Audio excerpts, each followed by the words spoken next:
সালামু আলাইকুম বন্ধুরা, 2025 সালে এটি আমার প্রথম ভিডিও ভিসা আপডেট। মূলত আজকে হচ্ছে 2025 সালের জানুয়ারি 10 তারিখ। তো আজকে পর্যন্ত মালদ্বীপ ভিসার স্ট্যাটাস কি বা আপডেট কি সেটি অনেকেই জানতে চাচ্ছিলেন। তো সেক্ষেত্রে আমি আজ নতুন বছরের একটি ভিসা আপডেট দেওয়ার চেষ্টা করব। সকলেরই একটি প্রশ্ন যে আসলে কি ভিসা এখন কি বন্ধ নাকি খোলা আছে, তারা প্রত্যেকেই আসলে কনফিউজড। দেখুন, আমার হাতে একটা ভিসা রয়েছে। এক্সকিউজ মি, আমার একটা ফোন চলে এসেছে।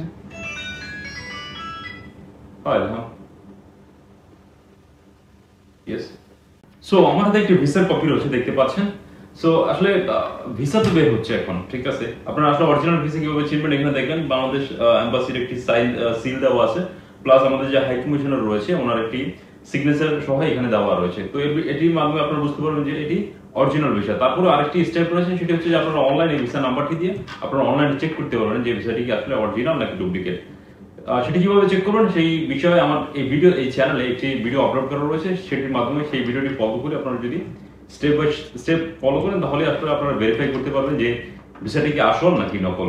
তো আসলে এই ভিসাগুলো যে বের হচ্ছে এখন, এই ভিসাগুলো যে এখন বের হচ্ছে, তো তারপর আবার অনেকে বলছেন যে ভিসা আবার বন্ধ। তো সেক্ষেত্রে এটি কিভাবে হয় আর কি, ভিসা বন্ধ কিন্তু আবার ভিসা হচ্ছে, মানে উঠতেছে। তো আপনি যদি এটি ভেরিফাই করার জন্য মালদ্বীপ হাই কমিশনারে যান, বাংলাদেশের হাই কমিশনারে যান, যেটি মালদ্বীপে রয়েছে, সেখানে গেলে ওনারা আপনাকে বলবে যে ভিসা বন্ধ। মালদ্বীপ ইমিগ্রেশনে যান, ওখানে গিয়ে প্রশ্ন করেন, বলবে ভিসা বন্ধ। তাহলে এই ভিসাগুলো কোথা থেকে আসছে? তো তারা যখন ভিসা বন্ধের যে ডিক্লারেশনটা দেয়, তো তখনই তারা আরেকটি ডিক্লারেশন দেয় যে বিশেষ অগ্রাধিকারের ভিত্তিতে। তো এই ছোট্ট কথাটুকুর কারণে এখানে একটু ফাঁক রয়ে গেছে, যার কারণে এটির সুবিধা অনেক কোম্পানি নিচ্ছে। সেক্ষেত্রে হয়তো বা কিছু ক্ষেত্রে টাকা দিয়ে এক্সট্রা টাকা দিতে হচ্ছে, বা কিছু ক্ষেত্রে কোনো ভাবে ম্যানেজ করে তো এই ভিসাগুলো কিন্তু বের হচ্ছে।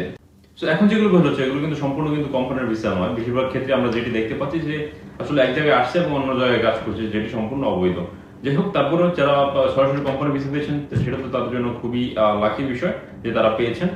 তো এখন কথা হচ্ছে যে আসলে আপনারা কি করবেন এই পরিস্থিতিতে, যেহেতু বাংলাদেশ এম্বাসি বা আপনারা মালদ্বীপ ইমিগ্রেশনের কথা বলেন, সবাই বলছে ভিসা বন্ধ, আবার এখান দিয়ে ভিসা বের হচ্ছে, ঠিক আছে।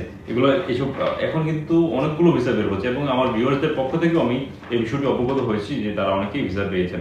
যাই হোক, মূল কথা যেটি হচ্ছে যে আপনারা যদি সরাসরি কোনো কোম্পানির ভিসা পান, ডেফিনেটলি আপনারা এটার জন্য আসতে পারেন বা কার সাথে কন্ট্যাক্টে যেতে পারেন আসার জন্য। আর যদি সরাসরি কোম্পানি ভিসা না দিতে পারে, তাহলে আমি এটাকে অ্যাভয়েড করার জন্য অনুরোধ করব।